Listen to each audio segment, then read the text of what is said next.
来是台湾围棋的选手柯浩宏，嘛来摕下着中华队史上第一题亚运围棋的金牌。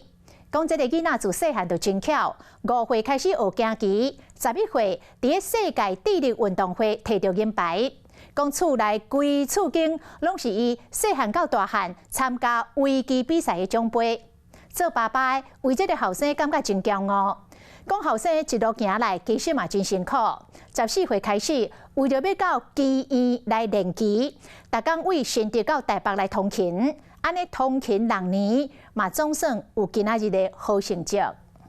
真侪奖杯找满一道壁，这拢是得到亚运围棋金牌柯浩宏，自细汉到大汉赢战各大赛事所拼落来成绩。这些奖杯是他之前比赛的吗？对，这个是他的。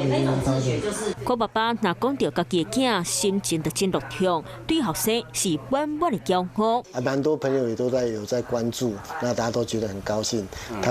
台湾围棋终于有一个拿到金牌。22岁柯浩宏去年底升到职业九段，头一摆满亚运国手的战衫，赛前世界排名第35名，率先连续拍败世界前3的韩国、中国选手，摕到台湾亚运史上头一块围棋金牌。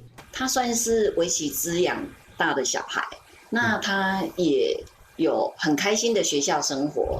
冷静思考后一步，和教练对下上屈势。柯浩宏自细汉上智慧，5岁就开始学棋子，这回代表台湾参加世界智力运动会，摕到金牌。不过伊做人真谦虚，继续面子练习。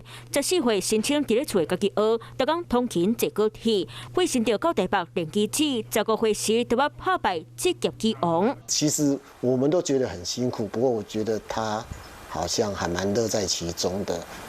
他是一个应该有毅力跟想法的小孩。要得到这块亚运金牌是真无简单，嘛绝对不是意外成功。柯浩宏一战成名，嘛封做天才棋手，了望未来伫咧世界舞台会当继续抢赢。Hello， 我是林纯佩。想要掌握最及时的新闻资讯或是体坛动态吗？赶快按赞、订阅、开启小铃铛，锁定华视新闻的 YouTube 频道。